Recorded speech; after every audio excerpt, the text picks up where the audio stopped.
Shalom saudaraku, kebenaran hari ini berjudul 70 kali 7 kali. Saudaraku, sejak narasi kejatuhan manusia dalam dosa pada Kejadian 3, kita dapat melihat bahwa manusia memiliki dirinya dan tidak hidup di bawah pemerintahan Allah. Dalam Kejadian pasal 4 kita melihat terjadi pembunuhan terhadap Habel. Pembunuhan tersebut sebenarnya bisa dikatakan pembunuhan yang jumlahnya besar, bukan secara angka melainkan rasio. Dengan jumlah penduduk yang waktu itu baru ada 4, pembunuhan Habel merupakan pembunuhan dari 1/4 penduduk bumi. Kendati Kain sudah berbuat dosa dengan melakukan pembunuhan, tetapi Allah masih memberikan perlindungan terhadap Kain berupa ancaman bagi orang yang membunuh Kain, yaitu pembalasan sebanyak 70 kali lipat. Hal ini dilakukan untuk mencegah agar orang jangan membunuh Kain. Dikhawatirkan ada manusia dari keturunan Adam yang lain bisa dendam terhadap kejahatan yang dilakukan oleh Kain. Mengingat banyaknya keturunan Adam yang dapat direproduksi pada masa itu. Jika dipertanyakan, mengapa Allah memproteksi Kain? Hal ini dapat dijawab karena itu adalah kejahatan pertama yang dilakukan manusia. Saat itu manusia belum mengerti banyak tentang kasih dan tidak mengerti mengenai perlindungan terhadap sesama. Setelah kisah pembunuhan tersebut, kejatuhan manusia dalam dosa terus-menerus dicerminkan dalam teks-teks berikutnya yang ditulis Alkitab. Adapun Lameh keturunan Kain dalam keangkuhan berkata, jika Kain harus dibalaskan 70 kali lipat, maka Lameh 70 kali 7 lipat. Dalam bahasa Inggris, ungkapan ini dapat memiliki makna yang sama dengan 70 kali 7 kali. Seperti yang diajarkan Tuhan Yesus kepada orang percaya dalam mengampuni orang lain. Sebagai imbangan dari pembalasan yang 70 kali 7 Lameh tersebut, sebagai imbangan dari pembalasan yang 70 kali 7 kali dari Lameh itu, Yesus mengajarkan pengampunan 70 dikali 7 kali. Hal ini digambarkan di dalam kalimat, ampunilah kami akan kesalahan kami, bebaskan kami dari hutang kami, seperti kami membebaskan utang orang yang berhutang kepada kami.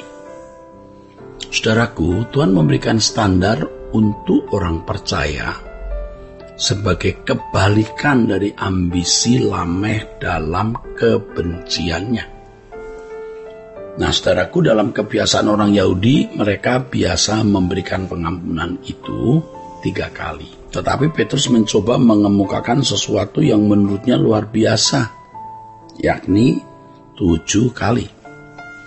Menanggapi hal ini, Tuhan berkata bahwa 7 kali itu juga tidak cukup, bukan standar. Harus 70 dikali 7 kali. Kebenaran firman Tuhan ini, saudaraku, merupakan antitesis atau pembanding dari apa yang dikatakan Lameh, pembanding terbalik.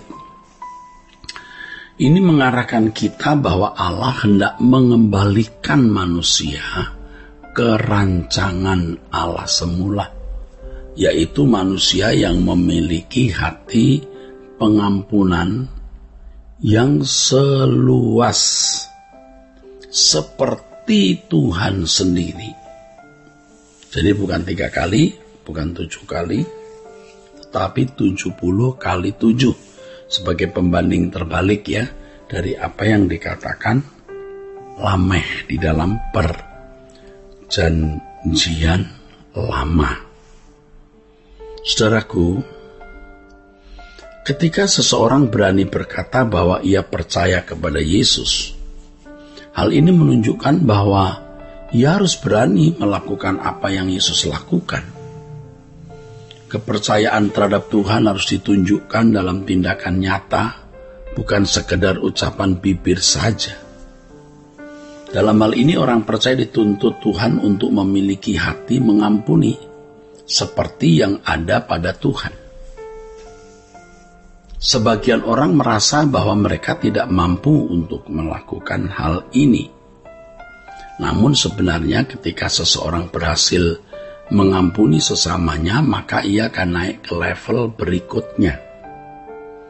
Semakin sering kita mengampuni, maka akan semakin tinggi kapasitas pengampunan yang dapat kita berikan.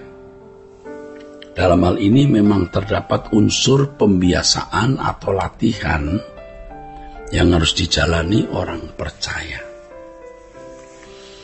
Hati yang mengasihi tidak dapat diberikan secara otomatis, karena seorang yang percaya kepada Yesus itu tidak otomatis memiliki hati yang bisa mengampuni, mengasihi atau menjadi orang baik.